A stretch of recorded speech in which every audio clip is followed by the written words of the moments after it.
দেখ ত্রিমাত্রিক পদ্ধতি কাকে বলে? এটা হচ্ছে দুই চল বিশিষ্ট দুটো দ্বিঘাত সমীকরণ, এগুলো ঠিক আছে, দ্বিঘাত সমীকরণ। এই যখন এগুলো যখন কি করবো, তখন হচ্ছে কি একটি চলের মাধ্যমে এদের মানগুলোকে তুলনা করবো। কি করবো? তুলনা করবো। তাকে কি বলা হয়? তুলনামূলক পদ্ধতি। ঠিক আছে, তাহলে চল সমাধান করা যাক। এইটা কি দিবে? এটা হচ্ছে 1 নম্বর সমীকরণ। এই প্রথমটাকে 1 নম্বর সমীকরণ। প্রথমটা কি দিবি? এখানে আর কোনো অপনয়নের মধ্যে কি করবে? এটা গুণ করার কোনো দরকার নেই, গুণ করে দেখবো না। ঠিক আছে, আপাতত কিছু নেই, পদ্ধতিটা নেই। ঠিক আছে, এটা 1, এটা হচ্ছে কি 2। তারপর লিখবি কি 1 নং সমীকরণ থেকে পাই। কি লিখবি? 1 নং সমীকরণ থেকে পাই। 1 নং সমীকরণ থেকে পাই। কি হবে? দেখ না, সমীকরণটা কি আছে? 3x 2y 2, তাই তো? এটা আছে।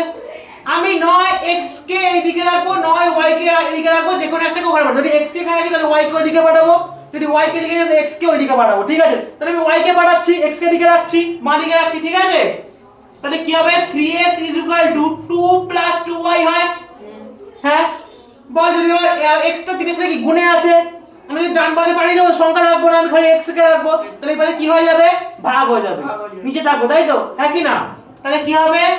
বা x = 2 + 2y / 3। বোঝা গেল? বোঝা গেল? এবার দেখ, এটা আমাদের বোঝা গেছে। আবার 2 নম্বর সমীকরণটা একই ভাবে সমাধান করবি। কি করবি? একই ভাবে। ঠিক আছে, এইটা হলো কত নম্বর সমীকরণ? 3 নম্বর সমীকরণ লিখবি। এটা কত নম্বর সমীকরণ হলো? 3 নম্বর সমীকরণ। আবার লিখবি 2 নং সমীকরণ থেকে পাই। কি? 2 নং সমীকরণ থেকে পাই।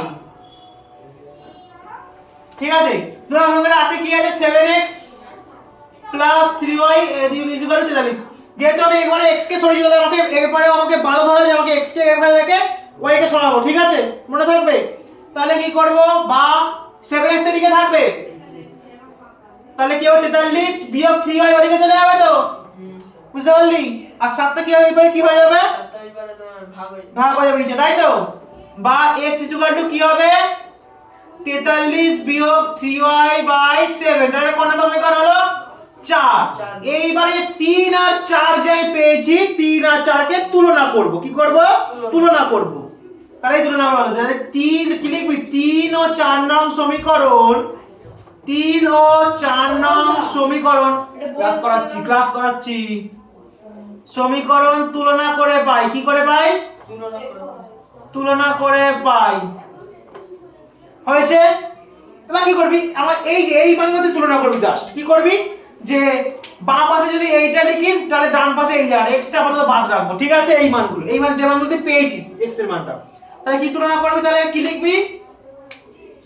2 + 2y / 3 = 43 - 3y / 7।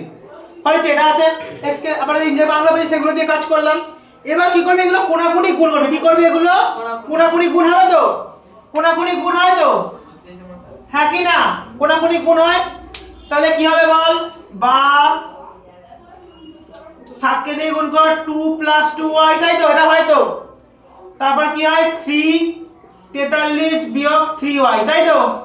হ্যাঁ, তারপর কি হবে? এগুলো সব গুণ করে বাইরে বের করবে তো? হ্যাঁ কি না? এই যে সব গুণ করে বাইরে বের হবে তো? একটা কথা হবে, 7 দুগুণে কত হয়? 14। তারপরে কি হবে? প্লাস চিহ্ন হবে তো? প্লাসে প্লাসে প্লাস, 7 দুগুণে আবার কত? 14y, তাই তো? হয়েছে? সমান চিহ্ন এটা কত হয়? 43 আর 3 এ কত হয়? 3 × 3 = 9, 3 × 4 = 129, তাই তো? আর এটা কত হবে? মাইনাস, তাই তো? প্লাসে মাইনাসে মাইনাস কত y হবে? -3। এই না, 3 এর সাথে 3 তো গুণ হবে, কত হয়?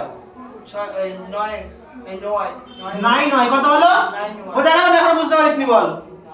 এবার y গুলোকে আবার কি কনসেপ্ট, x বা y আমি বাম পাশে রাখবো, সংখ্যাকে ওইদিকে বাড়াবো, তাই তো? সাইড চিহ্নগুলো চেঞ্জ করে, তাই তো? হ্যাঁ কি না?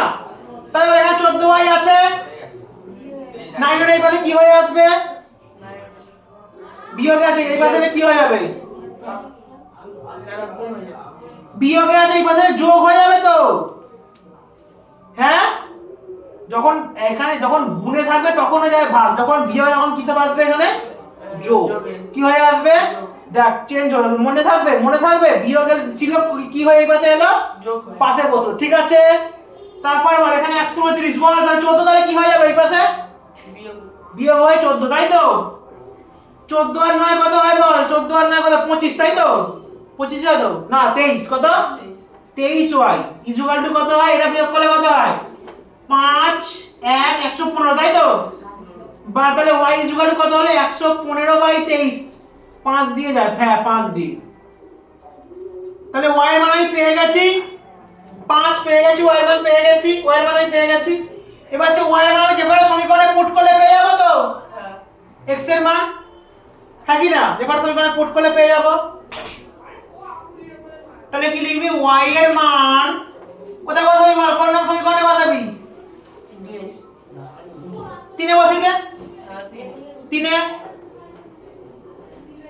কি 3 নং সমীকরণে বসিয়ে পাই, তাই তো 3 নং সমীকরণে বসিয়ে পাই। সমীকরণে বসিয়ে পাই। এবার এটাই সুবিধা হবে, আর কোনো চেঞ্জ ফেঞ্জ করা নেই। তাহলে x কত আছে 2 + 2y কত আছে 3, তাহলে x 2 ইনটু এবার y এর মানটাই বসাবো, y এর মানটা কত পেয়েছি আমি 5, তাই 2 * 5 ঠিক আছে বাই 3, বা x 2 + 5 করে কত হয় 10, তাই তো বাই 3, তাহলে x কত হলো 12/3, তাই তো। কাটাকুটি করলে কত হয় 3 4 12, হ্যাঁ কি না, বা x কত হলো 4, তাহলে y মান 5 x এর মান 4, বোঝা গেল। তুলনা পদ্ধতি ফার্স্টে কি করলাম, এক নং সমীকরণ থেকে আগে x টাই কি করলাম এক পাশে আমি y কে ওইদিকে পাঠিয়ে দিলাম, সেম কেস 2 নম্বর সমীকরণটা করলাম। এবার যে মানগুলো আমি পেয়েছি x এর যে দুটো মান আমি পেয়েছি দুটো কি করলাম তুলনা করলাম, কি করলাম তুলনা, এখান থেকে আমি y এর মান পেয়ে গেলাম, এই y এর মানটা আমি নিয়ে গিয়ে 3 নম্বর সমীকরণে বসালাম, ঠিক আছে বোঝা গেল, বোঝা গেছে।